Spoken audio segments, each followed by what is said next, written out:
Good morning everyone. तो आज है 4 जनवरी। करंट अफेयर्स मिशन 2024 हम चला रहे हैं। आज की करंट अफेयर्स हमारी थोड़ी सी लॉन्ग होने वाली है बिकॉज हमने इसमें थोड़ा सा एडिशन भी किया है।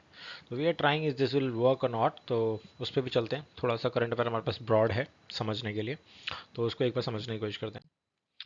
पहले तो जो हमारे पास जो पहली करंट अफेयर है वो है basically death of Saleh al Arouri. तो सलेह अल अरूरी क्या है? ये बेसिकली हमास का लीडर है जिसने जिसको इजरायली ड्रोन ने बेसिकली मार दिया है। Okay, let me take a highlight. Okay, कहाँ मारा है? बेरूत लेबनान में स्ट्राइक हुआ। तो लेबनान कहाँ है वो देख लो। Lebanon faces frequently Israel invasion, यानी कि लेबनान के अंदर बेसिकली इसराइल का जो इन्वेजन है वो चलता जा रहा है, तो उसकी वजह से। तो इधर देख लो, ये है इसराइल। ठीक है, इधर आपका सुएज कैनाल है, ये गल्फ ऑफ अकाबा है, ये वाला। ओके, ये देख लो। ये आपका साइप्रस है, लेवेंटिया सी, जिसे हम बेसिकली मेडिटेरियन सी के नाम से जानते हैं। तो दिस इज तो सी ऑफ गैलीली ये। ठीक है, ये आपका जॉर्डन है, ये आपका पैलेस्टीन है, इधर वाला। ठीक है, समझ में आ गया? तो इसे देख लो। और ये आपका बेरूत है, यहाँ पर आपका लेबनान है, यहाँ आपका बेरूत है। ओके, तो यहाँ पर आपका गाजा स्ट्रिप है, ये वाला। ओके, अभी दोबारा दिखा दूंगा।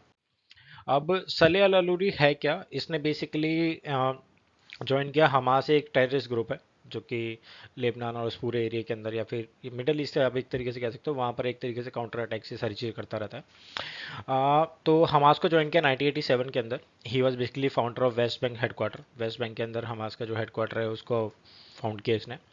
ही एक्टेड हमास एम्बेसडर हजिबुल्ला। ठीक है, Lebanese Islamic militant organisation backed by Iran. तो ठीक है, एक वहाँ का एक ऑर्गेनाइजेशन है जिसे बेसिकली हज़ेबुल्ला कहा जाता है, और वहाँ का Islamic terrorist organisation, militant organisation kind of. In 2015 the US designated Saleh al Arouri specially designated global terrorist है। ठीक है, एनालिस्टिक बिलीव कहता है कि fighting between Israel and Hezbollah escalated the Saleh al Arouri was killed in the heart of Lebanon. तो वहाँ इसको मार दिया गया। दूसरा जो मेरे पास जो करंट अफेयर है वो है मेरे पास voter verified paper audit trail, यानी कि वीवीपैट। वीवीपैट हर किसी को पता है क्या है। वोट देने के लिए जाते हो, वहाँ पर एक पर्ची आती है और वो 2-3 सेकंड के बाद में ऑटोमेटिकली वहाँ से चली जाती है, आपको आपका वोट दिखाई देती है आपने किसको डाला है। सो दिस इज तो कंटेक्स्ट क्या है? A plea has been filed in the Madras high court to count 100% of VVPAT machine print out slip attach to the electronic voting machine. तो अब वो कहते हैं कि मद्रास हाई कोर्ट के अंदर एक प्ली है, यानी कि तमिलनाडु के अंदर, कि वीवीपैट के अंदर जितनी भी एक याचिका दाखिल की गई है, आई मीन, तो वहां पर जितने भी वीवीपैट के अंदर वोट डाले जाएंगे उन सबको गिना जाए। अब नियरली अब ये मान के चलो कि अगर तमिलनाडु की जो बेसिकली पॉपुलेशन है, या फिर कहीं की भी वीवीपैट की, उस किसी भी स्टेट की पॉपुलेशन है, वहाँ अगर इलेक्शन हो रहा है, अगर वहाँ पर 10 करोड़ वोट डाले गए तो उनको गिनो। क्वाइट स्ट्रेंज, इम्पॉसिबल तो नहीं है ऑब्वियसली बात है, बट ठीक है। India Alliance has demanded that instead of VVPAT slip falling in the box it should be handed over to the voter, यानी कि वो गिरने की जगह वो वोटर को दे दी जाए ताकि उसको पता चल सके। दिस इज काइंड ऑफ, ठीक है, और वो बाद में एक सेपरेट बॉक्स के अंदर डाल दे। अब वीवीपैट है क्या? वीवीपैट इंडिपेंडेंट वेरिफिकेशन प्रिंटर है attach to EVM, electronic voting machine. Use of VVPAT क्या है? रूल 49 ए के अंदर conduct of election rules 1961 which state every EVM shall have control unit and balloting unit होगा, इस तरीके से। ठीक है, ये वाला इस तरीके से चलता है। अब सिग्निफिकेंट क्या है देखो इसका, तो वही एक तरीके से, ज़्यादा कुछ आपको समझने की जरूरत नहीं है, वीवीपैट हर किसी को पता है। तो नॉर्मली अगर मैं आपको नॉर्मल सिंपल सी बताऊं, आप वोट देने के लिए जाओगे, वही जो मैंने आपको बताया, फिर एक मशीन में आपका पेपर दिखाई देगा, तो उस पेपर को वो आपको आपको बता देगा कि आपने किसको वोट दिया है। और इनका कहना है ये ट्रांसपेरेंसी इतनी अच्छी है कि कोई भी वोट अगर आपने ए को डाला है तो बी में नहीं जाता है। दिस इज एक्चुअली इनका चीज़ें से इनको इन्होंने बताई हैं इलेक्शन कमीशन का। इस तरीके से अगर आप देखोगे तो इलेक्शन कमीशन ने वेरिफिकेशन किया था करीबन 20,600 वोट्स का। 5 रैंडमली किसी भी पोलिंग स्टेशन को इन्होंने चूज़ किया था और उन्होंने उसको देखा। तो देन दे वेरीफाइड कि हाँ कोई भी वोट ए को जो दिया गया वो बी में ट्रांसफ़र नहीं हुआ है, और कोई भी मोक डिलीशन या फिर ऐसा कुछ नहीं हुआ है, मोक वोट नहीं दिए गए हैं। Election commission receive 25 complaint out of 118 crore voters who cast their votes. It said that all these were found to be false. तो सिर्फ 25 कंप्लेंट 118 करोड़ से रिसीव की गई। तो election commission 100% verification was a regressive thought and tantamount to the going back to the days of manual voting. तो इस तरीके से तो नहीं कह सकते कि 25 के बेसिस पे हम इसको लेके चलने के भैया ऐसा ऐसा है। तो कहीं ना कहीं छोटा मोटा तो चलेगा ही. So this is we can manual counting of VVPAT is slip take time introduce potential human error. तो ऐसा हो सकता है. तो इंस्टेड ऑफ दैट क्या मशीन का ही एरर को मशीन को काउंट करेंगे. हाँ ये सही बात है. इलेक्शन कमीशन एक तरीके से सही है कि उसको ह्यूमन एरर की तरीके से देखा जा सकता है. अगर मैनुअली होगा तो कुछ ना कुछ ऊपर नीचे हो जाएगा तो ज़्यादा दिक्कत है. अब green cover index. Green Cover Index was launched basically comprehensive pan India estimation of green cover over the national highway network. तो नेशनल हाईवे पे बेसिकली जितना भी ग्रीन कवर है उसको देखा जाता है. It will be estimated by the NHA national remote sensing centre इस जो कि इसरो का है एंड NHAI बेसिकली. अब हेडक्वार्टर कहाँ है इसका बेसिकली NRSC का. तो ये हैदराबाद के अंदर mainly distribute green ground station for receiving satellite data generating इन सबको देखता है और बताता है कि क्या यानी कि वहाँ का नॉलेज ट्रांसफ़र यानी कि नॉलेज को बेसिकली कि वहाँ पर ग्रीन या फिर क्या है क्या क्या नहीं है उस रोड के हिसाब से. तो उसको बेसिकली बताने के लिए और ये NHAI की हेल्प करेगा. तो बताने के लिए ग्रीन कवर हमारे पास कितना है नेशनल हाईवेज पे और सारी चीज़ों पे. तो ये आपका ग्रीन कवर इंडेक्स. ओके. अब it will be annual assessment होगा इसको लेके. The index finding will facilitate the comparison and ranking of various national highways for timely and periodic intervention. The green cover would be estimated for every 1 kilometre. ये देखा जाएगा national highways पे. Polar bears और avian influenza इसको एक बार पढ़ लेते हैं. The first stage of the death of polar bear due to highly pathogenic avian influenza has reported from the Arctic region. तो एवियन इन्फ्लुएंजा क्या है. पोलर बियर आपको पता है. पोलर बियर यानी कि जो पोलर्स पे जो भालू पाए जाते हैं उनको पोलर बियर के नाम से जाना जाता है. Just simple is that. Vulnerable है. ये सारी चीज़ें IUCN की रेड लिस्ट में मैं भी आपको आगे बता दूंगा. Polar bear are the largest carnivorous land mammals हैं. कार्निवोरस हैं ध्यान रखिएगा. They are the only bear species to be considered marine mammals यानी कि जो पानी में भी वहाँ पे जाके जो आके सी हैं वहाँ पर भी आराम से रह सकते हैं और अच्छा खासा इनको हैबिटेट मिल जाता है. फिजिकल कैरेक्टरिस्टिक क्या है. The bear outer layer of fur यानी कि फर होते हैं जो इसकी वजह से वो पोलर पे रहने के लायक हो जाते हैं. आपने देखा होगा जो पहाड़ियों में जो है बर्फीले एरिया में जो डॉग्स भी पाए जाते हैं उनके भी अच्छे खासे फर होते हैं. गिलहरियाँ होती हैं उनके भी अच्छे खासे फर होते हैं. This is because of that कि वहाँ पर वो सर्वाइव कर पाए. Okay. Giving the fur white colour that help the bear remain camouflage यानी कि वो वहाँ के बर्फी. कैमोफ्लेज का मतलब क्या होता है यानी कि छिप जाना किसी तरीके में यानी कि एक बहरूपिया बन जाना एक काइंड ऑफ इस तरीके से मान के चलो. अब मैं आपको एक एग्जांपल के अभी आपको यहाँ पर ये पीला कलर नजर आ रहा है. अब मैं हाईलाइट कर रहा हूँ जिससे. अब यहाँ पर मैं पीले की जगह व्हाइट ले लेता हूँ. क्या अब आपको व्हाइट नजर आ रहा है. मैंने व्हाइट चलाया है. अगर मैं आपको इसको दिखाना चाहूँ तो इसको यहाँ पर मैंने व्हाइट चलाया दिखेगा नहीं सॉरी. तो this is called the camouflage यानी कि उनका फर भी उनका व्हाइट कलर का और स्नो भी व्हाइट कलर का है तो इसकी वजह से वो दिखाई नहीं देते. Okay. The skin under the polar bears fur black. This is evident only on the knows.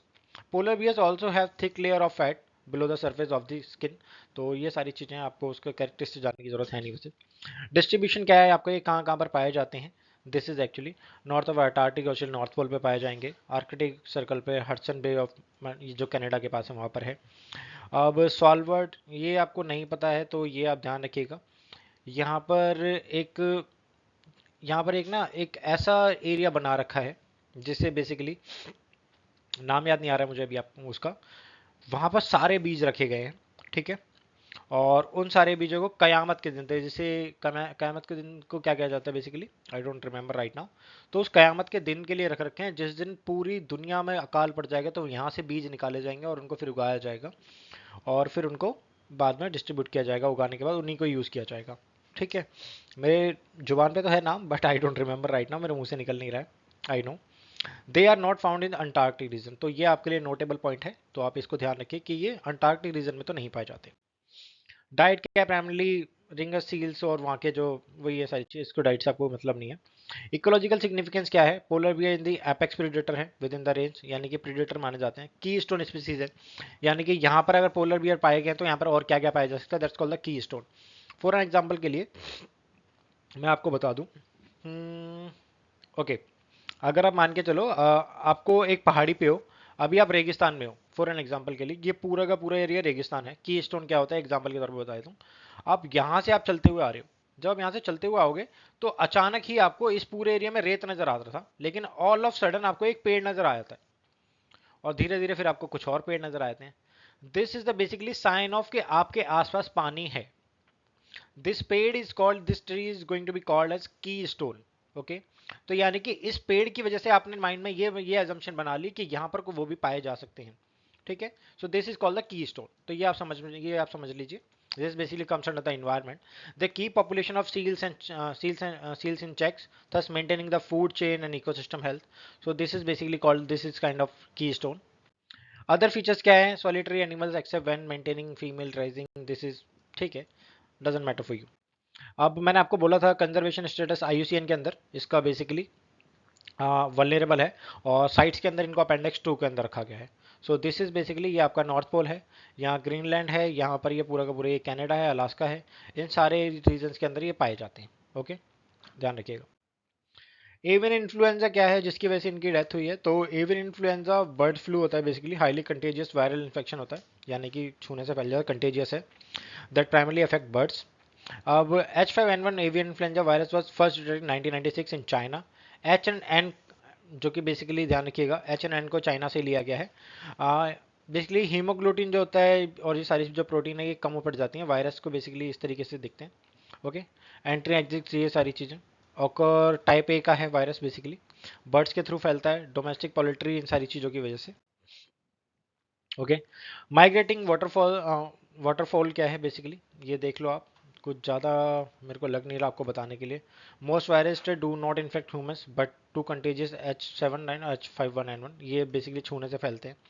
तो दिस इज सिम्टम्स क्या है, सीवियर और वो सारी चीज़ें। तो दिस ध्यान रखिएगा, जो H5N1 है ये बेसिकली आपका बर्ड्स के थ्रू होता है। This is just for your knowledge.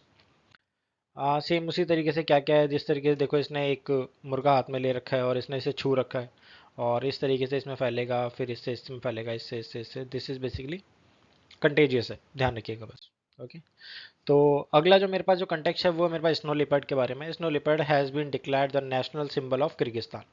इधर आपका किर्गिस्तान आपको नज़र आ जाएगा, ठीक है। और किर्गिस्तान का नेशनल सिंबल इसे बना दिया गया है। स्नो लेपर्ड का बेसिकली घोस्ट ऑफ माउंटेन भी कहा जाता है, कि स्टोन इंडिकेटर है, जैसे कि अभी हम आपको पोलर बियर मैंने आपको बताया। हाई एल्टीट्यूड हिमालय में पाया जाता है, 7th लार्जेस्ट कैट स्पीसीज है। स्नो लेपर्ड को बेसिकली कैट स्पीसीज में माना जाता है। So this is and distribution कहाँ कहाँ पर है ये देखने की ज़रूरत है। तो ये आपके लिए जो ज़रूरी है, किर्गिस्तान वाला नोट कर लीजिएगा, ये आपको बेसिकली CAPF में आपको पूछा जा सकता है, AC में, और UPSC में तो इसका कोई मतलब बनता नहीं है पूछने का, to be very frank, just for ये knowledge I am just sharing, इसका कुछ नहीं है। और अगर आपको घोस्ट माउंटेन आपको जानना तो ये जान लो, 7th लार्जेस्ट कैट स्पीसीज है, इससे भी आपको कोई लेना देना है नहीं, इतना कुछ पूछा नहीं जाता UPSC में। अगेन वही मैप है। और हैबिटेट अल्पाइन और सब अल्पाइन में, यानी कि हिमालय रीजन है, तो मैंने आपको बता दिया है। और इंडिया में अगर आप देखोगे तो ये पॉपुलेशन लद्दाख में पाया जाएगा, उसके बाद हिमाचल प्रदेश, देन उसके बाद उत्तराखंड। सबसे ज़्यादा जो पॉपुलेशन वो लद्दाख में पाई जाती है, देन इट कम्स अंडर तो Himachal Pradesh, then later it's Uttarakhand. जो हैबिटेट लॉस है, पोचिंग है, इन सारी की वजह से होता है बेसिकली। तो और ऊपर से क्लाइमेट चेंज के अंदर अनरेगुलेटेड टूरिज्म, उल्टी सारी चीज़ें आ गए, competition with the live stock, तो ऑटोमेटिकली होता रहता है। आपने देखा होगा लद्दाख वाले रीजन में, या फिर जो आपका इस तरीके से कह सकते हो, इससे थोड़ा सा ऊपर लेह वाला रीजन है, वहाँ पर इनका ना कन्फ्लिक्ट चलता रहता है ह्यूमन के बीच में, लाइव स्टॉक के बीच में, कि उन्होंने अपने गाय भैंस यहाँ पर बांध के रखे थे। Even Himachal Pradesh you can hear this kind of things, कि वहाँ पर कुत्ते बंधे हुए थे, उनको पोलर भी ये सॉरी स्नो लेपर्ड लेके चला गया, तो उनके बीच में ये चलता रहता है। ओके, IUCN की रेड लिस्ट में वल्नरेबल है, लाइक एन पोलर भी है। साइट्स अपेंडिक्स फर्स्ट के अंदर है, पोलर भी है सेकंड के अंदर है। Wild life protection act 1972 schedule 1 के अंदर है, उसके अंदर, ठीक है। तो ये आपके लिए जो जानने की जरूरत थी वो ये है। Let's move further.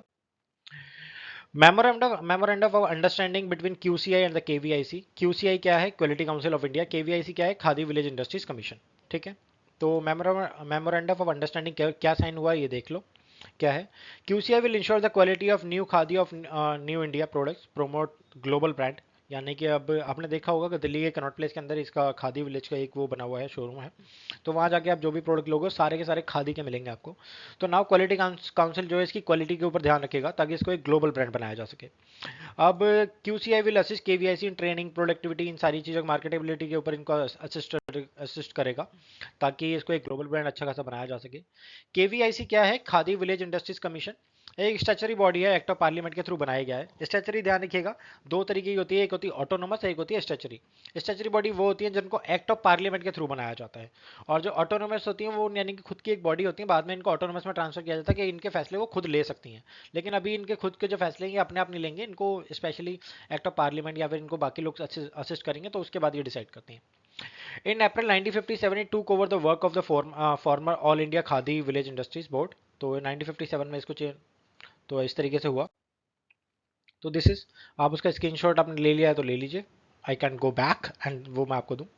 तो वहीं पर अगर आप ये देख लीजिए, ओके, तो यहाँ पर year end recap of M M sorry sorry ministry of micro small and medium enterprise के लिए। तो ईयर एंड का रिकैप देखा गया है, बेसिकली क्या क्या हुआ है, क्या क्या नहीं किया, हमने क्या क्या किया है। तो एक स्कीम है हमारे पास यहाँ पर ये देखने के लिए, prime minister employed generation programme. तो क्या है यहाँ पर, 2008 में इसको लॉन्च किया गया था मिनिस्ट्री ऑफ एमएसएमई के थ्रू।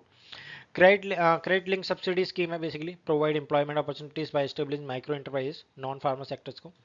आप कोई भी नॉन फार्म सेक्टर में चले जाइए, वहाँ पर अगर आप एम्प्लॉयमेंट क्रिएट कर रहे हो तो आपको एक क्रेडिट लिंक सब्सिडी आपको मिल जाती थी। मैक्सिमम प्रोजेक्ट क्या होता था, बेसिकली 50 लाख का होता था, और for the manufacturing and the basically service sector में 20 लाख का होता था।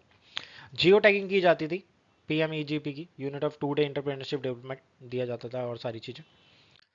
वहीं एमएसएमई चैंपियन से एक था two aims modernise reduce waste sharpness of business, ताकि बढ़ाया जा सके, एक्सीलेंस को बढ़ाया जा सके, इसके लिए था। कंपोनेंट्स क्या क्या थे, तो वही सस्टेनेबिलिटी लाना, कम्पिटेटिव लाना, ट्रेन करना लोगों को, इनोवेशन लाना, दिस इज आईपीआर के अंदर। तो इन सारी चीज़ों को आगे बढ़ाना, this is basically zero effect kind of things.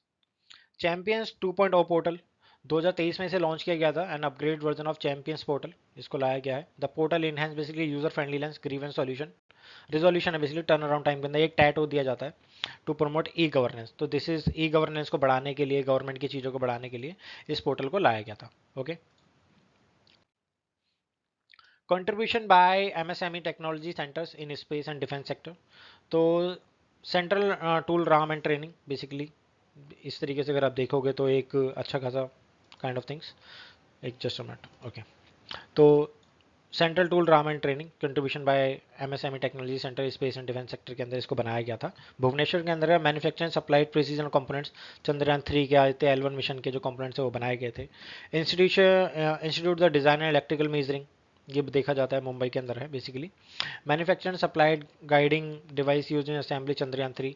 तो उसके जो कंपोनेंट्स हैं, जो स्पेस के अंदर जो सारी चीज़ों को बढ़ाना, सारी चीज़ें करना है एमएसएमई के थ्रू।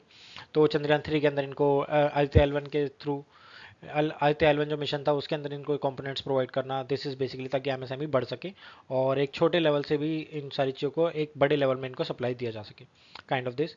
तो ये आपके लिए जानने की ज़रूरत वैसे है नहीं इतनी, कि अगर आप इस पर ज़्यादा ध्यान दो तो this is just for your knowledge, okay. बस हाँ, but in terms of mains आप इनको लिख सकते हो कि एमएसएमई को कैसे कैसे। तो आप सीटीटीसी भुवनेश्वर, और यहाँ पर design of electrical measuring instrument IDMI Mumbai, इन सारी चीज़ों ने हेल्प किया है जो इंडिजिनाइजेशन में, डिफेंस कंपोनेंट्स में।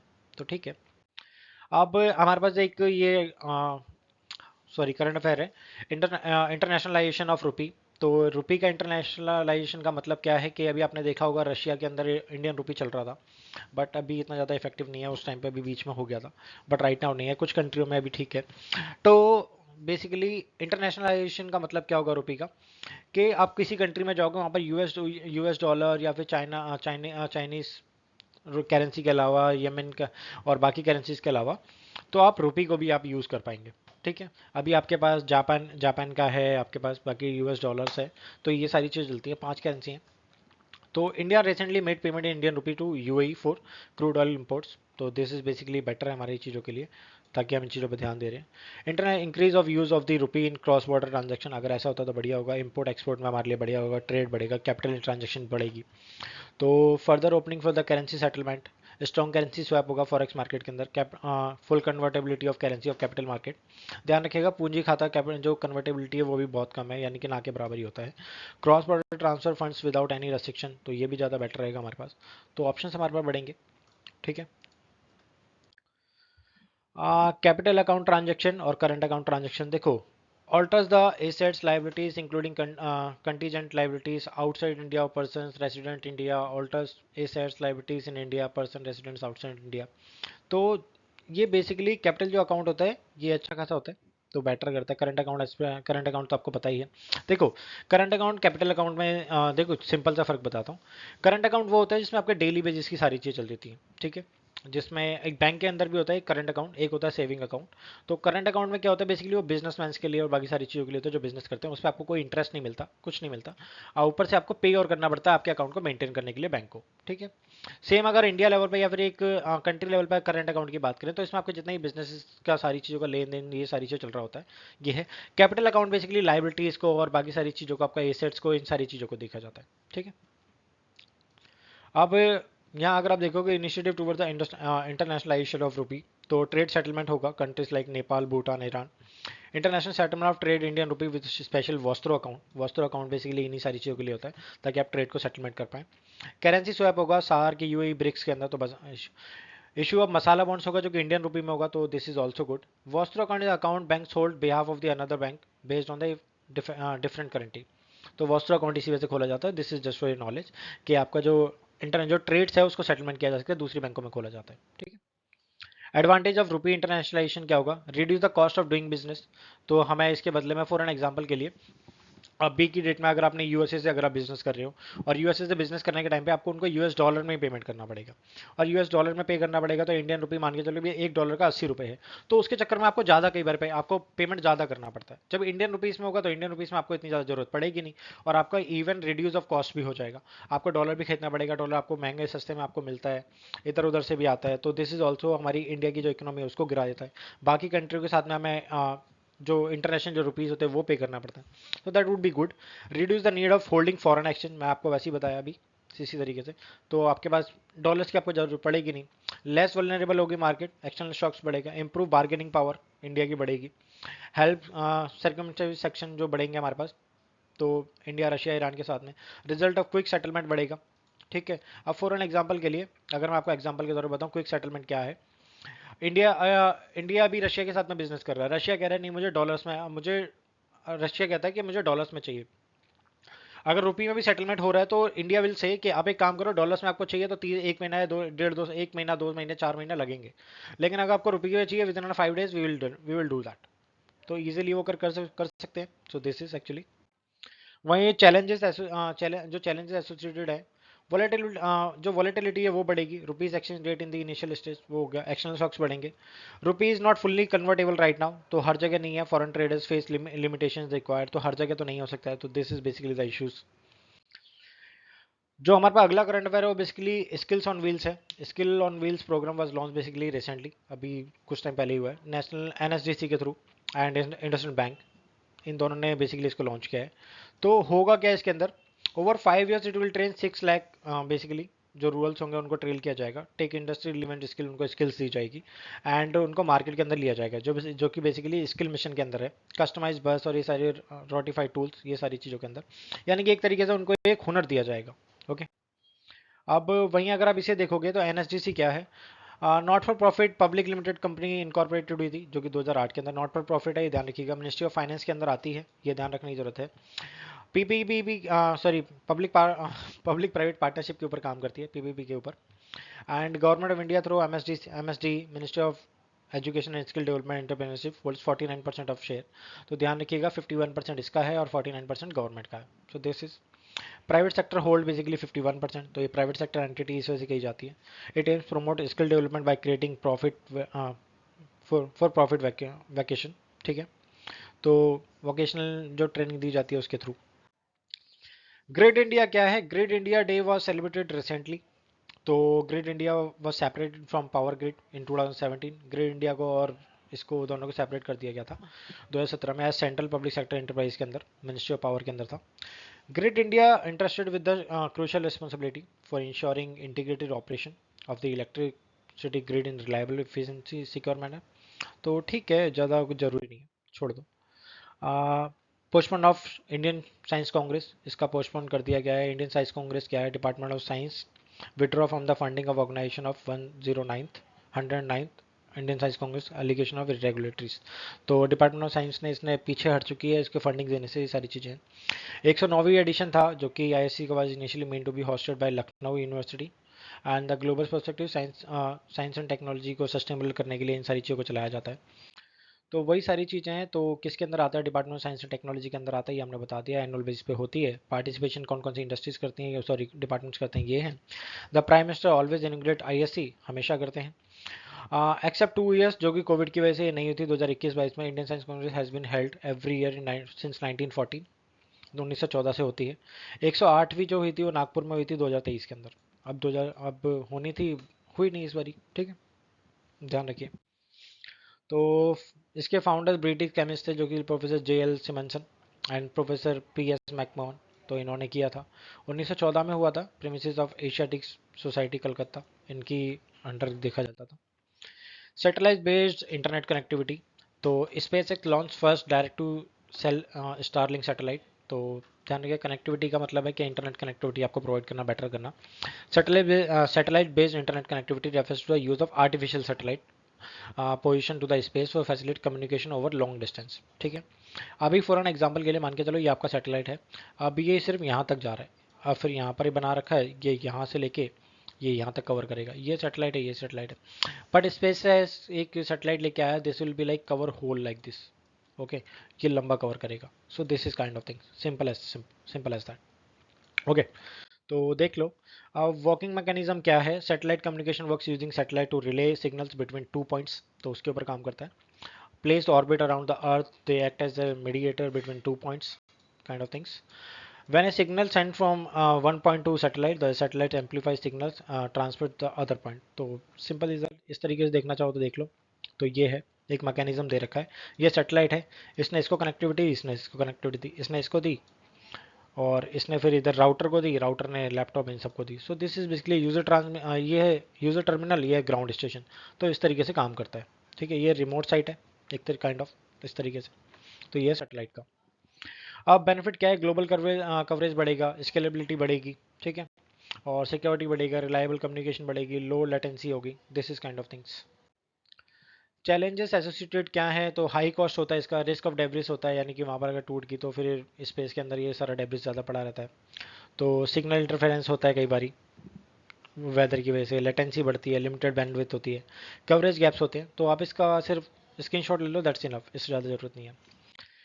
भारतीय Nyaya Sanhita for hit and run case, अभी रिसेंटली आपको पता होगा ट्रक ड्राइवर्स के ऊपर अगर वो कोई एक्सीडेंट करके भग जाते हैं तो उनको 10 लाख रुपए का उनको कंपनसेशन देना पड़ेगा, काइंड ऑफ थिंग्स। तो इसके ऊपर इतना ज़्यादा प्रोटेस्ट हुआ, सारी चीज़ हुआ, इसको बेसिकली वापस ले लिया गया है। This is everyone knows right now. तो this is called the Bharatiya Nyaya Sanhita hit and run case. What is hit and run, person involve in a road accident and leave scene without stopping the identify themselves surrender the assistant, तो भग जाता है वहाँ से, this is called the hit and run, मार के भग जाओ। अब what are Bharatiya Nyaya Sanhita provisions of hit and run, तो इसमें बताया गया था कि उसको 10 साल रुपए, 10 साल का, सॉरी मैं 10 लाख रुपए कह रहा था, 10 साल की उसे जेल होगी और 7 लाख रुपए देना पड़ेगा, 100 सेक्शन 106 के अंदर। कॉलोनियल ईरा का है ये बेसिकली, इंडियन पिनल कोड के अंदर। और duration of 10 years is based on the supreme court recommendation, उसके अगेंस्ट में दिया जा सकता है। रेकलेस ऑफ ड्राइवर से सारी चीज़ें, बट ठीक है, वापस ले लिया गया है, doesn't matter now.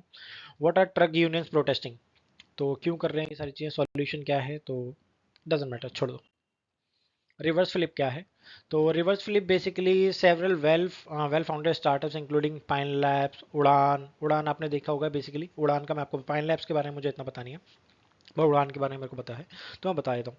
For an example, आपकी एक ग्रॉसरी शॉप है, तो आपने रिलायंस फ्रेश देखा है, काइंड ऑफ थिंग, उड़ान is kind of that. But उड़ान एक एक थोड़े से अच्छे स्केल पे काम करता है, डायरेक्टली आपके शॉप पर आके, आपने देखा होगा ग्रॉसरी शॉप के अंदर माल देने वाले आते हैं, उड़ान भी काइंड ऑफ वही सेम काम करता है, आपसे लिस्ट लेके चला जाएगा, आपका ऑर्डर लेके चला जाएगा, और उड़ान का कोई पर्सन आके डायरेक्टली आपको सामान दे देगा ग्रॉसरी शॉप्स पर, ओके। तो बेसिकली एक तरीके से ट्रेडिंग का काम करते हैं। So this is okay, are considered to be relocating their holding companies to India, a trend known as reverse flipping ahead of potential IPOs. The shift of attribute of tightening regulatory environment, potential IPO plans and desire to operate from home market. ठीक है, तो ये basically home market से अपने आप को manage करने की कोशिश कर रहे हैं। So this is basically called the reverse flip. Reverse flipping is a term used to describe the trend of overseas startup fighting their domicile to India and listing the Indian stock exchange, ठीक है। Reverse flipping can be done through share swaps और inbound measures. तो क्या होता है reverse flip करने का reason क्या होता है, some reason for reverse flipping include access of venture capital, favourable tax regimes, better intellectual property, favourable government policies, तो इसकी वजह से वो रिवर्स फ्लिप को अपनाते हैं। तो रिवर्स फ्लिप का मतलब, कहने का मतलब क्या है, फॉर एन एग्जांपल देखो, मैं सिंपल सी लैंग्वेज में अगर आपको समझाना चाहूँ, अब इंडिया के अंदर कंपनी काम कर रही है, कंपनी काम करने के बाद में अगर वो बाहर की कंपनी है, फॉर एन एग्जांपल वो यूएस की कंपनी है और यूएस की कंपनी इंडिया में आ जाती है, और वो ये देखती है कि यूएस से, अभी वो यूएस की कंपनी है लेकिन सारी चीज़ें उसकी इंडिया में है। वो ये देखती है कि इंडिया में बिजनेस कर रहे हैं, इंडिया में हमें टैक्स ज़्यादा देना पड़ रहा है, बट इंस्टेड ऑफ दैट हम अगर यूएस ही जाते हैं तो हमें टैक्स कम देना पड़ेगा। तो this is called the reverse flip, कि वो वापस उसी कंट्री से जाके इंडिया के अंदर अपना बिजनेस मैनेज करेंगे और छोटी छोटी सारी चीज़ों में इंस्टेड ऑफ दैट। तो this is called the reverse flip. अभी ये क्यों करते हैं ये हमको बता दिया, सेवरल रीजंस होते हैं उसके। Access of venture capital, favourable tax होता है, बेटर इंटेलेक्चुअल प्रॉपर्टी प्रोटेक्शन होता है, फेवरेबल गवर्नमेंट पॉलिसीज होती हैं, this is kind of things. Okay, तो इससे आप समझ जाओगे reverse flipping in a term used to describe the trend of overseas startups shifting domicile to India. अब वो सेम तरीके से इंडिया के अंदर वो शिफ्ट कर रहे हैं यूएसए से और इंडियन स्टॉक एक्सचेंज में रजिस्टर्ड करने की कोशिश कर रहे हैं, this is kind of things. 20 से 30% health tax on food in high in sugar. तो ठीक है, नीति आयोग ने रिकमेंडेशन दी है कि इम्पोज किया जाए 20 से 30% tax addition to GST for food, sugar, salt, fat, इन सारी चीज़ों के ऊपर। And founded by UNICEF, influence of policies of promote healthy eating practice. तो ये ऑब्वियसली बात है, जब टैक्स लगना चालू हो जाएगा तो लोग कम खरीदना चालू करते हैं, कम यूज़ करेंगे और हेल्थ बढ़ेगा, काइंड ऑफ थिंग्स, और गवर्नमेंट को फायदा होगा, टैक्स मिलेगा। तो research suggests that the taxes could lead to the 13 to 18% decrease in the demand of sugar bulk purchase। अब कोई बंदा 50-50 किलो लेके, कई बार बंदे एक 2-3 महीने का इकट्ठा लेके चले जाते हैं, तो इस वजह से भी होता है। तो ठीक है, देखते हैं। ग्लोबली फेसेस हेल्थ चैलेंजेस, इन सारी चीज़ों की वजह से होता है, तो बस वही है। अब इसको ऑलरेडी कई जगह पे इम्प्लीमेंट किया जा चुका है, चिले, सऊदी अरेबिया, अर्जेंटीना, साउथ, इस तरीके से, तो ठीक है। सो दिस इज, आपको सिर्फ ध्यान रखना है कि क्यों है क्यों नहीं है। यूनिसेफ ने स्टडी फाउंड की थी, तो influence of policy promoting health थी, तो ध्यान रखो बस, ज़्यादा कुछ समझने की जरूरत नहीं है, simple as that. Square kilometre array basically क्या है, ये आपको ऑलरेडी कई बार आपने शायद पढ़ा होगा, बट मैं आपको दोबारा बता दूं। यूएन कैबिनेट ने अप्रूव किया है square kilometre array. Basically project है, एक वर्ल्ड लार्जेस्ट रेडियो टेलीस्कोप है, जो कि इन्वॉल्व होता है इंटरनेशनल कोलाब्रेशन में, including Indian participation with financial commitment. India का पार्टिसिपेशन होता है। अब क्या है ये देख लो। तो development of India's largest radio telescope, giant metre radio telescope है, basically playing in role in, sorry, square, basically इसी टेलीस्कोप है, ठीक है, किलोमीटर एरे। अब पार्टिसिपेटिंग कंट्री कौन कौन सी हैं? ऑस्ट्रेलिया, कनाडा है, चाइना है, इंडिया है, Italy, New Zealand, South Africa, Sweden and northern land, Netherland है, सॉरी, यूके है जो कि हॉस्ट कंट्री है। अब स्क्वायर किलोमीटर जो एरे है वो 2022 में इसे बनाया गया था, एसोसिएटेड मेंबर, जो इसके एसोसिएटेड मेंबर थे उनके साथ में प्री कंस्ट्रक्शन किया जाए, जो इसका कंस्ट्रक्शन जो इसे कहते हैं, बेसिकली बनाना चालू किया है सारी चीज़ें। अब ये सारी चीज़ों को देखती है, यूनिवर्स को, मैप विजिबिलिटी और बाकी सारी एक्स्ट्रा जो टेरेस्ट्रियल लाइफ है उसको देखती है। तो जो इसका जो हेड क्वार्टर और सारी चीज़ें हैं ये आपको यहाँ पर आपको दिख ही रही होंगी। इंटर गवर्नमेंटल ऑर्गेनाइजेशन है, हेड क्वार्टर यूके के अंदर है, जो कि इसकी हॉस्ट कंट्री है, जो कि मैंने आपको बता चुका हूँ। और one global observatory operating 2 telescope across 3 sites, जिसमें radio quiet site South Africa के अंदर है एंड ऑस्ट्रेलिया के अंदर है। ये सारी की सारी चीज़ें हैं नॉलेज के लिए आपकी, बस आप इसका स्क्रीनशॉट ले लो, that's enough, let me clear it out, ज़्यादा बेटर रहेगा। ओके, तो आप इसका स्क्रीनशॉट ले सकते हैं। डेजर्ट साइक्लोन एक मिलिट्री एक्सरसाइज है जो कि बेसिकली दो कंट्रियों के बीच में होता है। हुई कहाँ पर है? महाजन, राजस्थान के अंदर हुई है, शेड्यूल हुई है 2 ऑफ से 15 जनवरी के बीच में 2024 में, और ये बेसिकली अबू धाबी।